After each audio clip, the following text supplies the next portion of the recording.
masalah bagaimana seseorang itu bisa memandang gurunya dengan pandangan yang baik atau pandangan yang full. Begitu pertanyaan dari Bang Karman. Jadi sebenarnya kalau kita melihat ini pandangan kepada guru, pandangan totalitas. Bagaimana kita menyerahkan diri seorang murid kepada guru itu kal mayyit baina yadayil ghasil. Itu seperti mayat di tangan yang memandikan mayat. Tahu bagaimana mayat? Kalau di tangan yang memandikan, kira-kira mayat ini gerak atau tidak? Apapun yang dilakukan sama mayat diserahkan totalitas. Dilakukan sama yang memandikan dikasih serahkan, sudah terserah mau dikasih banting, kasih beguling, kasih salto, gimana terserahnya sih. Begitu kondisi seorang murid dengan guru. Jadi dia serahkan, namanya taslim, penuh, menyerahkan secara totalitas kepada gurunya. Itu cara seorang murid kepada guru. Baik, sehingga hadirin yang dimuliakan Allah, saking mereka memandang guru itu seperti yang saya sebutkan tadi. Salah seorang guru kami namanya Habib Ali Jufri. Habib Ali Jufri itu beliau pernah memandang ada salah seorang daripada guru beliau namanya Habib Ali bin Syahab. Itu dipandang sampai dia heran. Dia mengatakan waktu itu Habib Ali masuk ke toilet, dia bilang Masya Allah, ternyata Habib Ali masuk toilet juga. Jadi selama ini dia pandang gurunya itu tidak masuk toilet. Coba. Selama dia belajar, dia merasa bahwasannya gurunya ini tidak masuk toilet. Saya tanya, ada nggak pandangan begitu? Itu pandangan totalitas. Saking mereka itu, kenapa kok ada istilah kamil, mukamil, ada istilah kesempurnaan, ada istilah memandang guru dengan pandangan sempurna. Itu yang dimaksudkan. Karena selama kita sudah memandang sedikit kerendahan begini, al-madad ala qadrin mashhad, pemberian Allah itu sesuai dengan pandangan seorang murid kepada gurunya. Itu istilah tasawuf dibahas. Nah, jadi itu sangat penting. Kita bagaimana setiap saat itu diusahakan untuk selalu perbaharui bagaimana masyhad kita kepada guru, pandangan kita kepada guru itu setiap hari diperbaharui, setiap hari diperbaharui. Sehingga saya melihat daripada apa yang mungkin bisa dikatakan, pertanyaan pertamanya saya lupa bunyi teksnya mana tadi? Nah, bagaimana? Coba langsung aja pertanyaannya. Biasanya kan yang MC ini harus mengulang pertanyaannya. Ini MC dari pertanyaan tadi. Baik. Bagaimana bisa menyayangi wali? Itu yang tadi saya lupa tadi. Baik, bagaimana kok saya bisa menyayangi wali? Ini pertanyaan yang sangat luar biasa. Saya tanya, wali tugas beliau apa? Saya tanya, tugas beliau apa? Mengajak untuk dekat pada Allah dan Rasul. Kira-kira profesi, ya, tugas mengajak orang kepada Allah dan Rasul, ada yang lebih tinggi dari itu? Ada yang lebih tinggi? Nggak ada yang lebih tinggi. Dari itu nggak ada yang lebih tinggi. Nah, jadi sebenarnya kalau mau ditanya apa yang bikin cinta, ya itu nggak ada yang lebih tinggi. Anda mau cinta seseorang karena apa? Karena gantengnya, ya, karena dia orang terkenal, bukan itu. Semangat. Antum tahu ngapain wali mau ngurus kita semua? Ngapain? Buat apa gitu? Buang-buang waktu mendingan beliau dengan keluarga, ngurusin anak beliau. Ngapain mengurus antum? Ngapain kira-kira? Kira-kira dengan cara seperti ini masih saja antum bertanya bagaimana cara mencintai. Kelas cukup. Beliau meluangkan waktunya pagi, siang, malam, bagaimana berpikir supaya antum tetap di jalan Allah. Selesai sebenarnya. Antum pikir gampang menahan orang supaya tetap di jalan Allah? Kalau bukan hatinya beliau menginginkan semua dari kita itu insya Allah masuk ke dalam surga. Itu kan keinginan. Jadi dari sekian yang antum sampaikan, dari apa yang dicek. Nah, jadi itu cukup dengan itu kita bisa mencintai seseorang, dan itu cinta saya kepada beliau. Saya jujur bukan hanya ke beliau, saya tanyakan mengenai tentang peran beliau selama di Jakarta. Saya tanya kepada sahabat saya yang ada di Gorontalo, namanya Ustadz Ramli. Tahu Ramli Bagi? Tahu kan? Nah, beliau yang bercerita tentang wali pada saya waktu itu.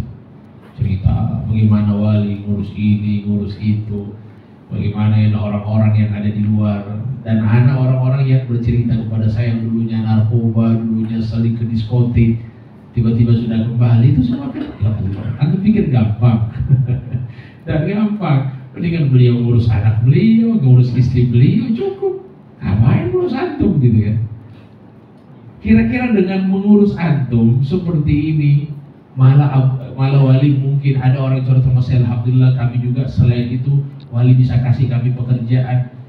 Ya Allah, siapa yang mau membantu seperti itu hadirin? Kalau kemudian antum tidak bisa membalas dengan kasih sayang, itu. Nah ini tidak keluar dari hati seseorang kecuali itu adalah kasih sayang dari hati beliau. Cukup. Jadi seperti itu, insya Allah bisa. Memang kadang-kadang nikmat itu akan sadar kita tahu ketika sudah hilang. Antum nanti sudah tahu, sadar, nanti sudah hilang nikmat itu. Nanti sudah tidak disayang kalau antum sadar. Selama disayang antum tidak disadar, itu yang bahaya. Selama disayang tidak sadar, itu yang bahaya. Tapi insya Allah mudah-mudahan kita tetap sadar insya Allah, supaya kita bisa saling menyayangi, saling mendoakan insya Allah. Amin Allahumma amin. Jadi itu kurang lebih ya kebaikan. Ya, satu-satunya al-ulama warathatul anbiya. Ya, wa man ahsanu qawlan mimman da'a ilallah. Adakah perkataan yang paling tinggi dari selain orang mengajak kepada Allah? Yang paling tinggi itu yang mengajak kepada Allah, itu yang paling tinggi, gak ada yang lain. Itu firman Allah. Wa amila shalihah, dan beramal saleh. Nah, jadi tugas beliau itu. Jadi apa yang menyebabkan cinta ya tugas yang diemban oleh Nabi, diemban oleh beliau. Walaupun beliau selama ini tidak pernah merasa dirinya ulama, saya ini bukan ulama. Gitu. Ada namanya, kalau istilahnya itu ya orang alim belum tentu bisa mengajak orang kepada Allah Subhanahu Wa Taala, belum tentu. Ilmunya banyak, nahu, sorok, fikih, tafsir, hadis dikuasai, tapi mengajak orang kepada Allah nggak bisa, sulit. Kenapa? Hatinya tidak membawa hamnya Nabi. Apa yang ada sama Nabi tidak ada di dalam hatinya, cuma di otak dia punya ilmu. Tidak ada di dalam hati, sehingga orang perkataannya dia nggak ada ta'thir, nggak ada bekas dalam hati. Ucapannya dia nggak ada bekas dalam hati, tingkah laku dia nggak ada bekas dalam hati. Antum dengan melihat wali bicara, antum kena dalam hati. Tingkah laku beliau, antum kena dalam hati. Akhlak beliau, antum. Seperti itu sudah cukup. Insya Allah mudah-mudahan kita semua bisa saling mencintai karena Allah Ta'ala. Amin. Amin. Baik, kemudian yang kedua, pertama tadi kayaknya sudah jauh bagaimana cara kita mentajdid, memperbaharui pandangan kasih sayang kita kepada guru, khususnya kepada wali. Kadang-kadang jauh begini, sering ngumpul. Kalau wali katakan ada majelis malam sekian, hadir.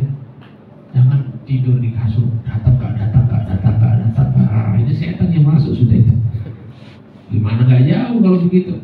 Semakin jauh, justru itu pujalah saya ini penting. Duduk begini penting sekali. Antum tahu bekas daripada duduk seperti ini, lihat wajah orang soleh, antum pulang, antum tercharger insya Allah seminggu. Charger. Karena sudah pernah memandang wajah mereka, sudah selesai, pulang dengan enak sudah. Berkat majelis, berkat duduk dengan mereka. Di situ dalam Al-Quran Allah bilang apa? Ya ayyuhalladzina amanu taqullaha wa kunu ma'as shadiqin. Wahai orang beriman, bertakwalah kepada Allah. Coba lihat, Allah tidak bilang kamu jadi orang shadiq, orang yang dekat dengan Allah, tapi tidak. Wa kunu ma'as shadiqin. Selalulah membersamai orang-orang yang shadiqin. Membersamai, bukan langsung tidak, membersamai mereka itu sudah cukup. Duduk, dengarkan. Walaupun tidur nggak apa-apa, yang penting hadir aja sudah. Itu berkat daripada wa kunu ma'as shadiqin di situ. Nah, ini sangat penting sekali. Nah, sehingga waktu itu di zamannya Muhammad bin Wasi', seorang waliullah, ketika itu mereka orang-orang mengatakan, kami kalau sudah mulai lemah iman, kami datang di majelisnya Muhammad bin Wasi', pandang wajah beliau tanpa beliau bicara. Itu tercharger sampai sebulan. Itu manfaat daripada pandangan dan mujalasah, duduk dengan mereka. Jadi itu kembali lagi kepada masyhad tadi, selalu pandang guru dengan pandangan kasih sayang, pandangan ridho, ya, pandangan kita itu pasrah taslim kepada mereka.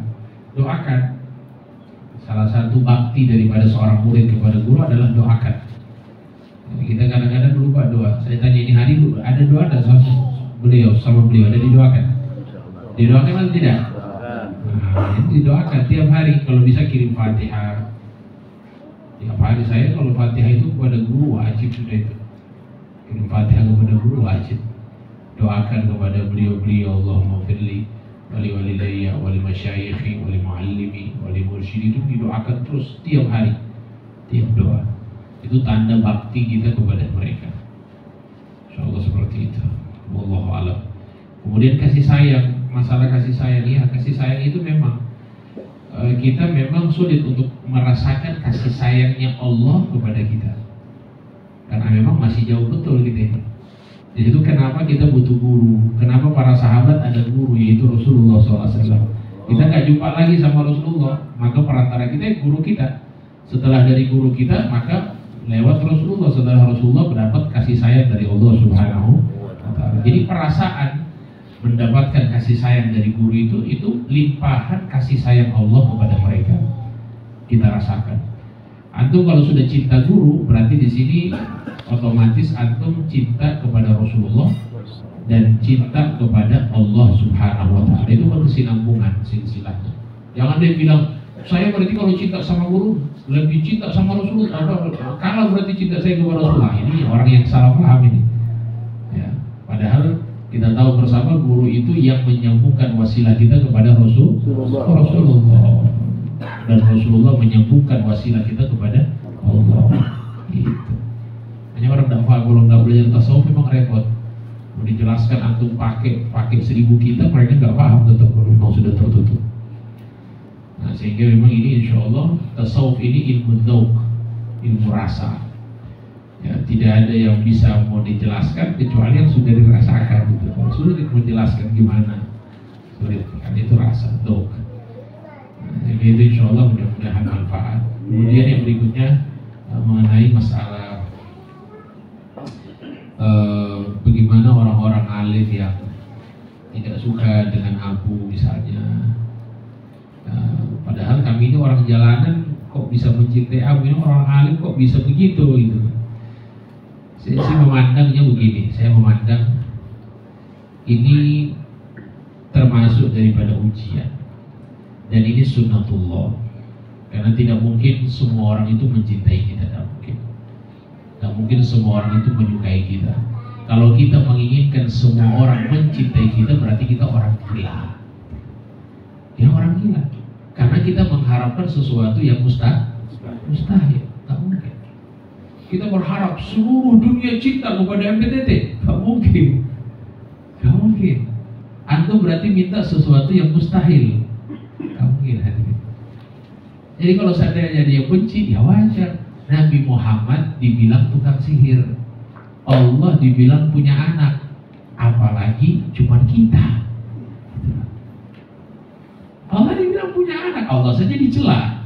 Nabi Muhammad dibilang dukun, gila, sesat. Nabi Muhammad. Ya, apalagi kita.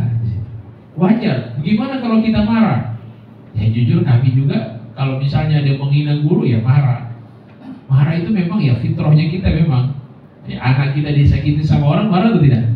marah, tabiat memang kebawaan begitu bawaannya.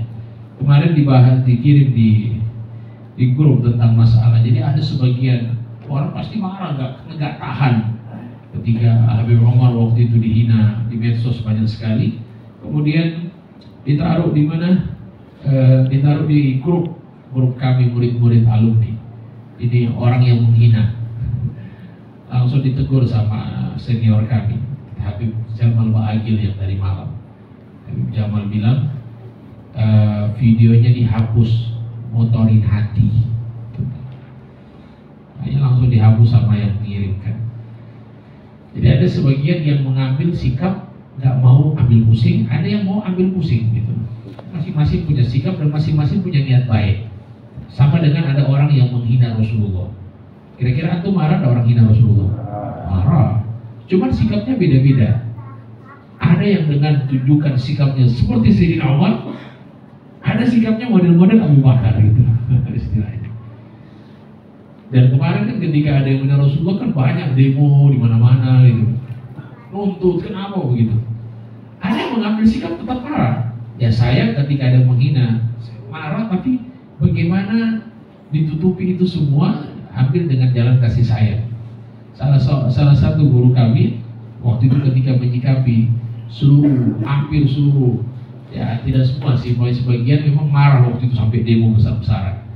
Itu Habib Ali Jufri, salah satu guru kami, beliau datang ke penjara orang yang bikin kartun Nabi. Saya bikin kartun Nabi kemarin, bikin kartun Nabi, dihina, dicaci maki, dibilang apalah, naudzubillah pokoknya.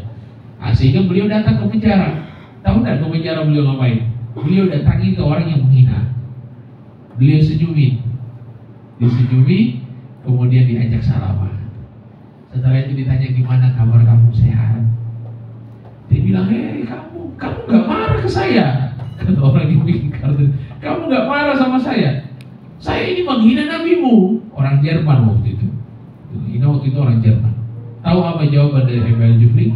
Kata Habib Jufri, ngapain saya marah sama kamu? Kamu kan nggak tahu nabi saya. Ini saya maklumi. Coba deh. Jadi bentuk dakwah ini masing-masing punya sikap. Saya maklumi karena kamu nggak tahu. Yang kamu bicarakan itu umatnya, bukan nabi kami. Kalau kamu tahu nabi saya, kamu nggak mungkin sifatkan seperti itu. Jadi maksudnya masuk dakwah. Jadi beliau. Jadi sehingga beliau bilang, saya maafkan. Kenapa? Karena kamu tidak tahu. Kalau kamu tahu, nggak mungkin kamu sifatkan demikian. Jadi ngapain saya marah kepada orang yang bodoh? Maksudnya begitu. Tapi itu memang tajam juga di hati itu. Tajam juga itu, kena di hati betul itu. Ya, sama dengan kalau seandainya ada orang yang datang, kamu nggak marah saya ini sudah menghina Abu ya loh. Anda bilang, kamu ngapain saya marah sama kamu? Kamu kan nggak tahu Abu ya, saya tahu Abu ya. Kalau kamu tahu, kamu nggak mungkin sifatkan seperti itu. Kan gampang. Jadi ada orang mengambil sikap-sikap yang demikian. Nah, sehingga itu lebih menusuk kayaknya kepada para pembenci. Insyaallah, Allah alam. Jadi insyaallah mungkin orang-orang alimnya nggak tahu. Ya kalaupun sudah tahu, ya mungkin penyakit hasud, mungkin gitu. Ya sudahlah. Kalaupun penyakit hasud, kita doakan mudah-mudahan tobat, dapat hidayah insyaallah. Mudah-mudahan kembali ke jalan MPTP semuanya di Aceh insyaallah. Saya lihat ketemu dengan orang-orang yang di Aceh. Saya tanya waktu itu jumpa sama satu orang belajar di Timur Tengah, tapi bukan di Hadramaut, salah dari Sudan. Saya tanya, saya bilang saya pernah ke Aceh. Oh di mana Habib? Saya bilang di Labuan Haji. Oh sama Abu ya, Amran Wali. Ya, beliau belajar di Sudan. Kemarin juga saya ngobrol sama orang Madura yang lagi mondok di tempatnya Kiai Khalil Bangkalan. Saya bilang saya pernah ke Aceh. Kata dia pakai bahasa Arab, dia ngomong, oh iya, oh tempatnya Abu ya Habib. Ya, oh masya Allah. Artinya tidak semua orang alim kayaknya.